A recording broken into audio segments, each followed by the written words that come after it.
नमस्कार दोस्तों, स्वागत है आपका मेरे चैनल पे A to Z इंग्लिश पे। और हम टेंसेस डिस्कस कर रहे हैं। और एज़ यूजुअली शुरू में हमेशा एक बात बोलता हूँ कि चैनल को सब्सक्राइब ज़रूर किया करो यार। लाइक करो और कमेंट्स करो, ठीक है। और आज हम डिस्कस करेंगे फ्यूचरिटी मतलब फ्यूचर के बारे में अगर बात करनी है तो कौन कौन से तरीके हो सकते हैं। ऑब्वियसली फ्यूचर इंडेफिनिट टेंस तो है ही है इसमें, ठीक है। आज थोड़ी सी इसमें वैरायटी भी डिस्कस करेंगे। कुछ चीज़ें मैं ऑलरेडी डिस्कस कर चुका हूँ, फिर भी दोबारा से कर रहा हूँ। फ्यूचरिटी शो करने के लिए ना हमारे पास काफ़ी तरीके हैं। आप अगर फ्यूचर के बारे में बात करना चाहते हो तो गोइंग टू कंस्ट्रक्शन भी इस्तेमाल कर सकते हो, प्रेजेंट कंटिन्यूस टेंस भी इस्तेमाल कर सकते हो, ठीक है। और विल शैल का इस्तेमाल तो होता ही है, ठीक है। विल शैल एक मॉडल है। तो अगर हमें if we want to talk about future, if we want to show futurity, we have many ways in which we can talk about future, right? सो एक तो गोइंग टू कंस्ट्रक्शन है, प्रेजेंट कंटिन्यूस टेंस भी है और will और शैल भी है, ठीक है। अब इनका हम यूज़ सीखते हैं कि अगर हमें फ्यूचर के बारे में बात करनी है तो प्रेजेंट कंटिन्यूस टेंस का इस्तेमाल कब करेंगे, गोइंग टू वाले कंस्ट्रक्शन का इस्तेमाल कब करेंगे। पहला पॉइंट बता रहा हूँ। पहला पॉइंट है, अगर जब हम डिसीजंस या प्लान्स इनकी बात करते हैं ना, डिसीजन या प्लान्स की, तो हम ये तीनों कंस्ट्रक्शन इस्तेमाल कर सकते हैं। लेकिन तीनों में कंटेक्स्ट अलग अलग रहेगा, सिचुएशन अलग अलग रहेगी। जैसे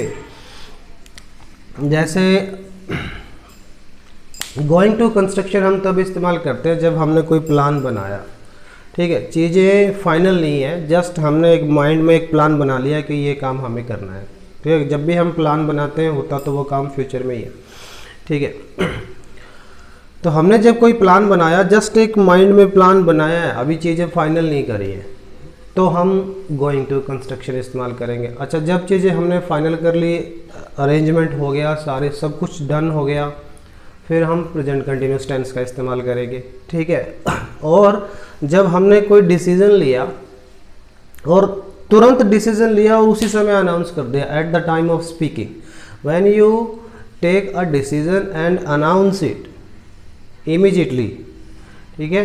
when you announce a decision at the time of speaking, फिर आप विल या शैल का इस्तेमाल कर सकते हो, ठीक है। जैसे तुरंत डिसीजन लिया आपने और उसी समय अनाउंस भी कर दिया, ठीक है, तो फिर आप विल शैल का इस्तेमाल भी कर सकते हो। अच्छा, ये बताने की ज़रूरत तो है नहीं मुझे कि शैल जो है ना, अगर सब्जेक्ट आई हो या सब्जेक्ट हो वी, मतलब फर्स्ट पर्सन के जो प्रोनाउन है उनके साथ हम शैल का इस्तेमाल करते हैं। अदरवाइज थर्ड पर्सन के जितने भी प्रोनाउन है सबके साथ हम विल का इस्तेमाल करते हैं, ठीक है।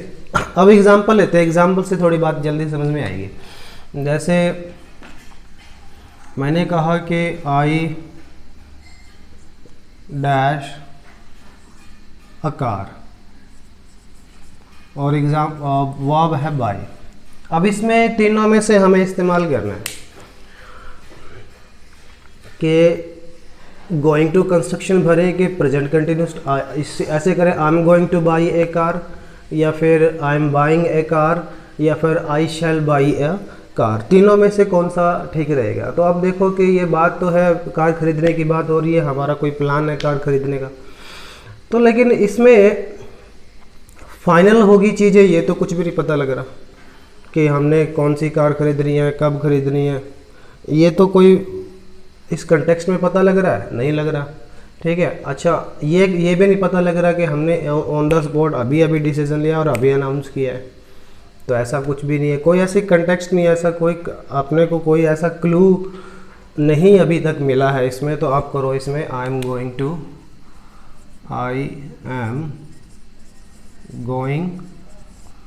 टू बाई अ कार, ठीक है। लेकिन अगर यही सेंटेंस ऐसे होता, I dash a car tomorrow, same verb है बाय। अब देखो, अगर मैं कह रहा हूँ I dash A car, car कितने की बात है, कब की बात है, कल। इसका मतलब है चीज़ें मैंने अरेंज कर ली। अगर मैं कह रहा हूँ मैं कल खरीद रहा हूँ एक कार, अगर मैं बोल रहा हूँ कि कल, तो सीधी सीधी बात है कि चीज़ें अरेंज हो गई हैं, फाइनल हो गया, पैसा भी इकट्ठा हो गया, अरेंजमेंट हो गया, ठीक है। अरेंजमेंट जब हो जाता है, हमने कोई प्लान किया, डिसीजन लिया, उसका अरेंजमेंट जब हम कर लेते हैं ना, तो हम फिर प्रेजेंट कंटिन्यूस टेंस इस्तेमाल करते हैं। और अरेंजमेंट के लिए ना एग्जामिनर क्या देगा, प्लेस या फिर टाइम, इनमें से एक चीज़ देता है वो। जब भी हम प्लेस और टाइम मेंशन करते हैं ना प्लान के साथ, तो समझ लेना कि चीज़ें फाइनल हो गई हैं, ठीक है। हम प्लेस और टाइम हम मेंशन ही तब कर सकते हैं जब हमने चीज़ें मेंशन कर ली। जैसे अगर मैं कहूँ कि अगले सप्ताह हम दिल्ली शिफ्ट हो रहे हैं, अगले सप्ताह टाइम आ गया, दिल्ली शिफ्ट हो रहे हैं, प्लेस भी आ गया, तो हम इतने कॉन्फिडेंस के साथ तभी बोल पाएंगे जब चीज़ें फाइनलाइज हो, ठीक है। जब चीज़ें फाइनलाइज कर दी गई हैं, हमने दिल्ली में घर मकान देख लिया है, उसको जहाँ भी हम शिफ्ट हो रहे हैं उस बंदे को हमने टाइम भी दे दिया है कि इस तारीख को, इस वीक में हम लोग आएंगे, ठीक है। तो जब प्लेस और टाइम हम देने की स्थिति में, मेंशन करने की स्थिति में होते ही तब हैं जब चीज़ें अरेंज हो जाती हैं, ठीक है। जब चीज़ें अरेंज नहीं होती तो हम टाइम और प्लेस मेंशन कर ही नहीं सकते। जैसे मैंने अभी मान लो एक प्लान, मैंने सोचा कि मैंने प्लान बनाया कि चलो एक रेस्टोरेंट खोलते हैं फ्यूचर में, तो अभी प्लान बनाया, चीज़ें फाइनल नहीं हुआ, तो आप बोलोगे I am going to open a restaurant, ठीक है।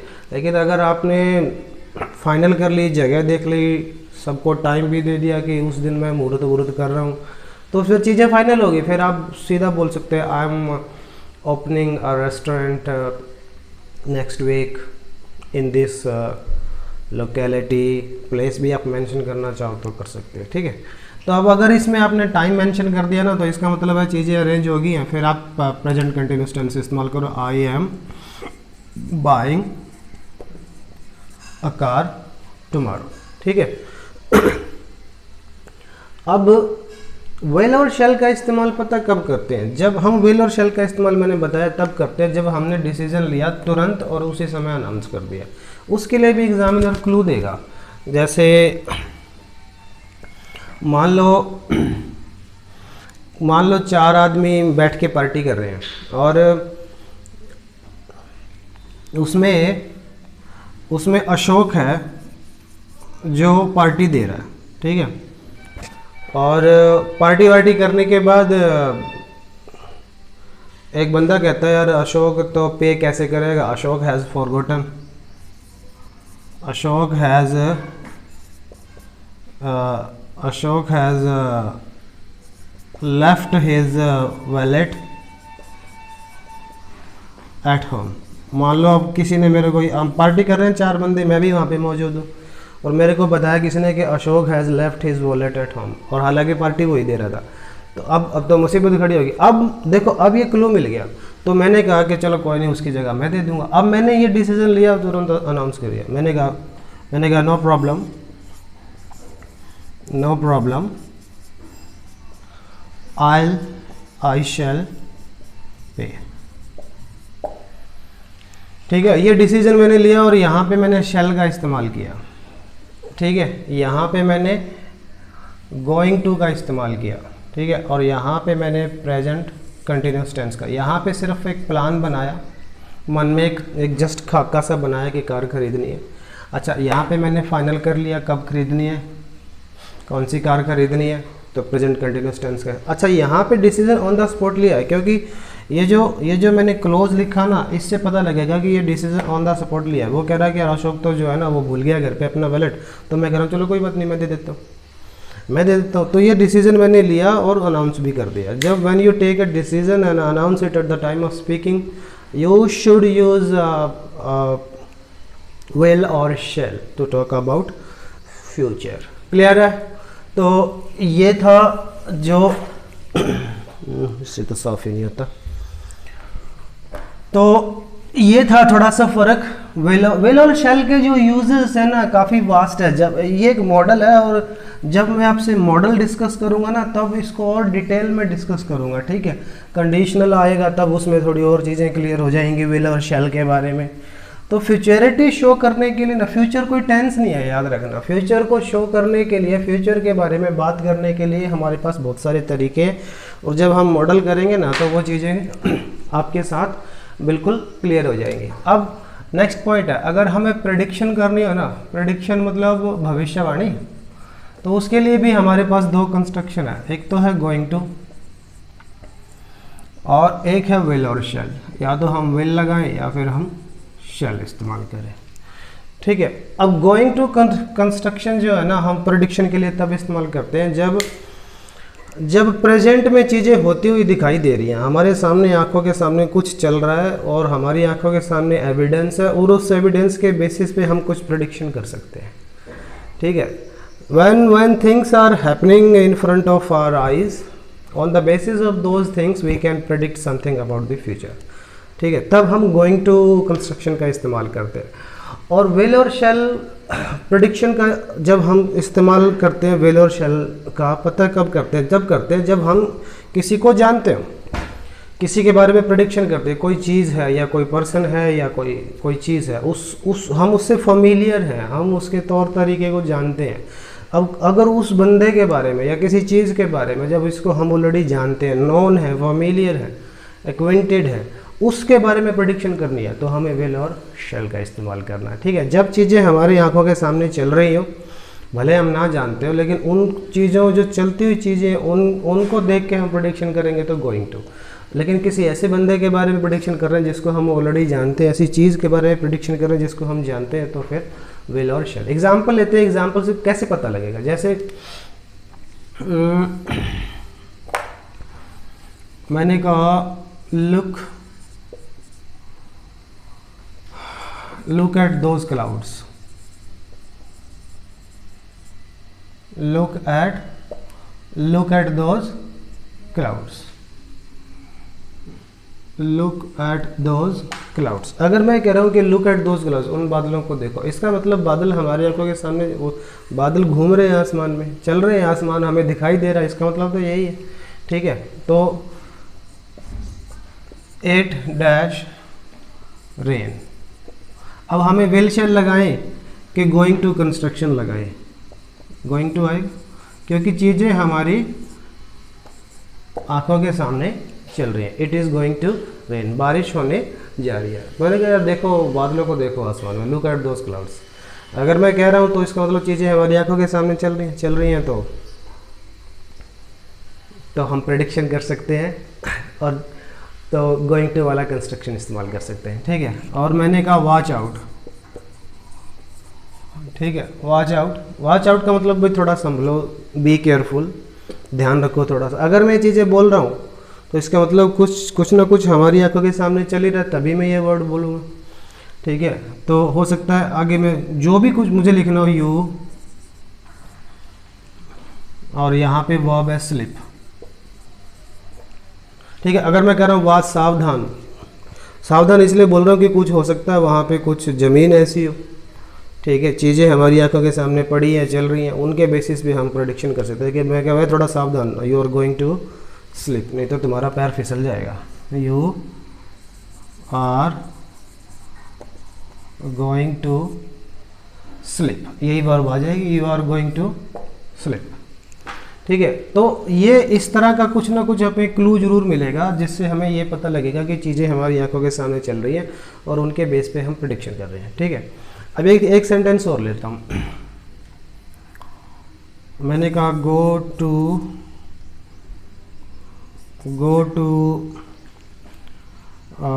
करण,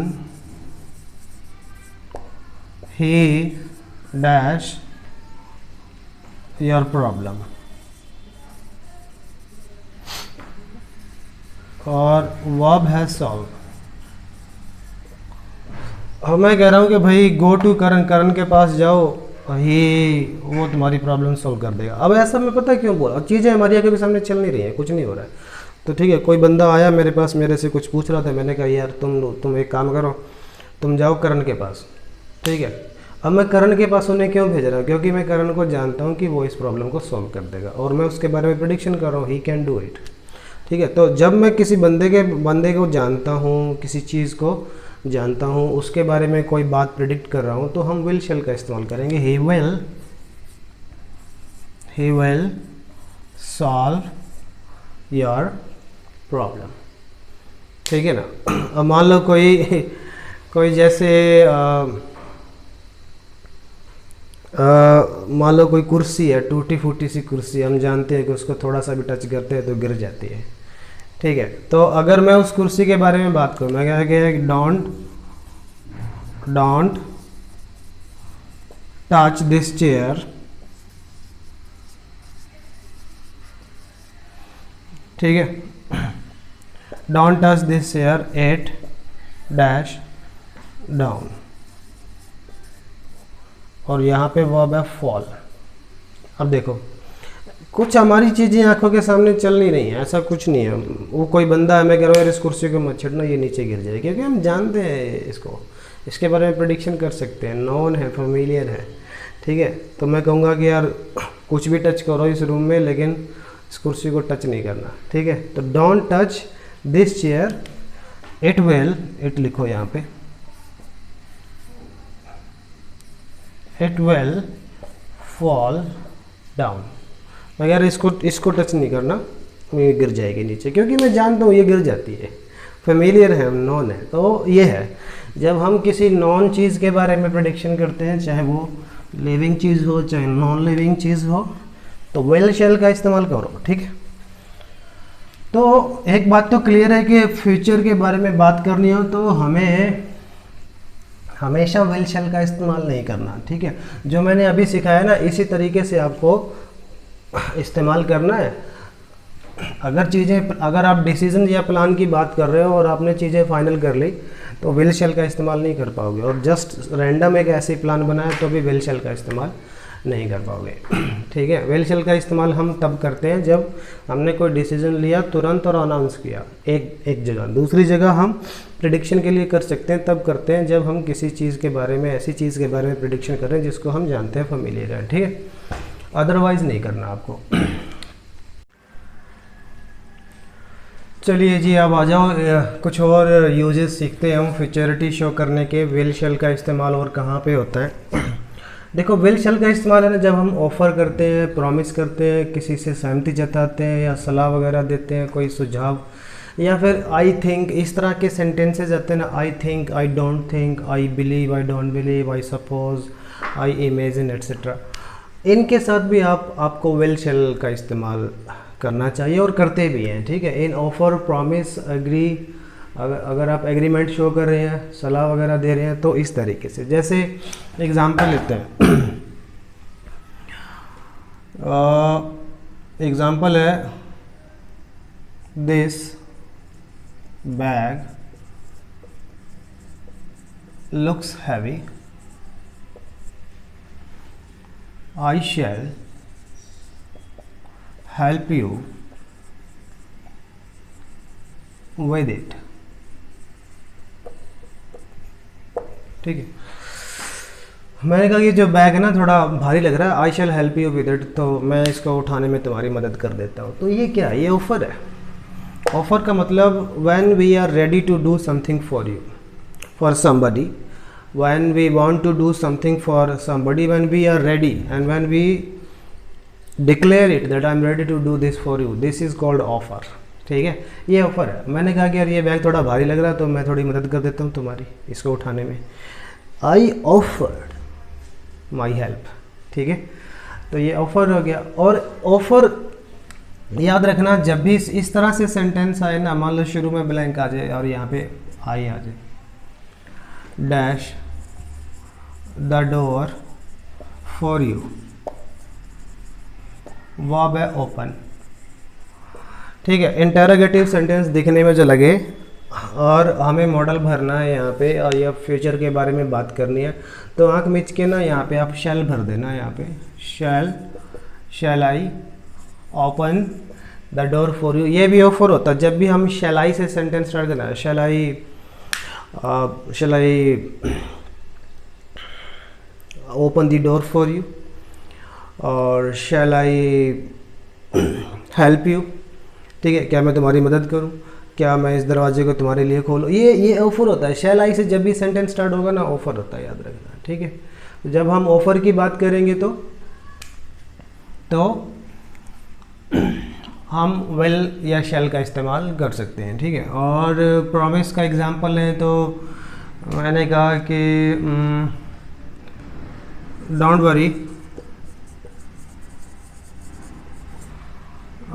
worry I will not tell this to anyone, ठीक है। ये मेरा वादा, मैंने उससे वादा किया, मैं घबराने की ज़रूरत नहीं है, ये मैं चीज़ किसी को नहीं बताऊंगा, ये मेरा वादा हो गया, ठीक है। एक चीज़ और याद रखना, जब भी हम प्रॉमिस की बात करें या कसम की बात करें, ठीक है, तो फर्स्ट पर्सन के जो प्रोनाउन है ना उनके साथ विल आ जाता है, और सेकंड और थर्ड पर्सन के प्रोनाउन है ना उनके साथ शैल आ जाता है, उल्टा हो जाता है, ठीक है। ये कुछ चीज़ें हैं, आने वाले टाइम में मैं और बता दूंगा आप लोगों को। अभी देखो मैंने यहाँ पे आई के साथ शैल इस्तेमाल किया, यहाँ पे आई के साथ शैल इस्तेमाल किया, लेकिन जब ये बात है प्रॉमिस की, जब प्रॉमिस हो, कसम वगैरह की बात हो, ठीक है, तो डिटर्मिनेशन की बात हो, कोई काम आपको पक्का ही करना है, जैसे कि he dash at at any cost और वाह डू, ठीक है। तो मैं कह रहा हूँ किसी भी कीमत पे इस काम को करेगा, इसका मतलब डिटर्मिनेशन शो हो रहा है। प्रॉमिस हो, ऑथ हो या डिटर्मिनेशन हो, जब ये तीन चीज़ों की बात होती है ना तो उल्टा हो जाता है। एक्चुअली आई और वी फर्स्ट पर्सन के प्रोनाउन हो उनके साथ विल, सेकंड और थर्ड पर्सन के प्रोनाउन के साथ शैल का इस्तेमाल हो जाता है। तो यहाँ पे आ जाए, अब देखो मैंने कहा एट एनी कॉस्ट, किसी भी कीमत पे, इसका मतलब ये डिटर्मिनेशन शो कर रहा है, उसका दृढ़ निश्चय शो कर रहा है, ठीक है। जब बात दृढ़ निश्चय की हो ना, या फिर कसम की बात हो या फिर प्रॉमिस की बात हो, तो फिर आप थर्ड पर्सन और सेकंड पर्सन के साथ यहाँ पे शैल इस्तेमाल कर सकते हो, he shall do it at any cost, ठीक है, समझ में आ गया। इसलिए मैंने आई के साथ यहाँ पे विल इस्तेमाल किया है और थर्ड पर्सन के साथ यहाँ पे शैल इस्तेमाल किया है, क्योंकि बात है ना डिटर्मिनेशन की, बात डिटर्मिनेशन की हो, कसम की हो, ओथ का मतलब कसम होता हो, प्रॉमिस की हो, तो विल शैल का इस्तेमाल होता है, लेकिन उल्टा होता है। फर्स्ट पर्सन सेकंड पर्सन के साथ आप इस्तेमाल करोगे विल का, और सॉरी फर्स्ट पर्सन के साथ विल का इस्तेमाल करोगे, सेकंड और थर्ड पर्सन के साथ आप इस्तेमाल करोगे किसका, विल का, ठीक है। अच्छा अब सजेशन की बात कर लेते हैं। सजेशन का मतलब सुझाव होता है भाई, इसको ना सजेशन बोलते हैं, ठीक है। सजेशन मैंने पहले भी बताया, सजेशन नहीं होता ये। जैसे जब भी यहाँ पे ब्लैंक आए और यहाँ पे मॉडल आए, सॉरी वी फर्स्ट पर्सन का प्रोनाउन आए, ठीक है, तो ये हमेशा सजेशन होता है। जैसे कि shall we go out tonight, ठीक है। अब इसको ये इसकी सेंस ये मत निकालना कि क्या आज रात हम बाहर जाएंगे, नहीं। जब भी शैल वी से सेंटेंस स्टार्ट होता ना तो ये है एक सजेशन। मैं क्या कह रहा हूँ कि क्या आज रात हम बाहर जाएं, ये मैंने सजेशन दिया, मैंने सुझाव दिया, मानो ना मानो वो तो आप पे डिपेंड करता है, ठीक है ना। Shall we sit out for some time, ठीक है। तो ये मैं ये नहीं कह रहा कि हम कुछ समय के लिए क्या हम बाहर बैठेंगे, ये इसकी सेंस ये नहीं है। इसका मतलब ये है कि क्या हम कुछ समय के लिए बाहर बैठें, ठीक है। जब भी हम शैल वी से सेंटेंस स्टार्ट करते हैं तो सुझाव होता है, गा गे की सेंस नहीं आती, सुझाव होता है कि हम ये काम को करें। Shall we play cricket, shall we play cricket on Sunday, क्या हम संडे को क्रिकेट खेलें, ये ऐसा नहीं, इसकी हिंदी ये नहीं है कि क्या हम संडे को क्रिकेट खेलेंगे, ठीक है। जब भी शैल वी से सेंटेंस स्टार्ट होता है ना तो ये सजेशन होता है, ठीक है। अब आ जाते हैं, जब भी इस तरह से सेंटेंस आए, आई डोंट थिंक या आई थिंक, तो फिर आपको देखना ही नहीं, I think, I don't think, I believe, I don't believe, I suppose, I imagine, इस तरह से सेंटेंस है ना, फिर आपको देखना ही नहीं है, फिर आपको विल शैल का इस्तेमाल करना। I think he dash not come to school,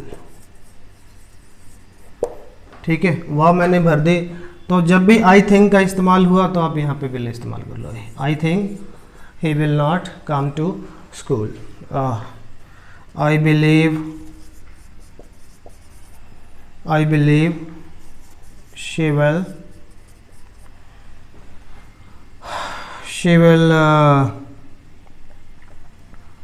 she will return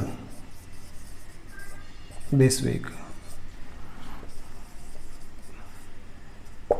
ठीक है।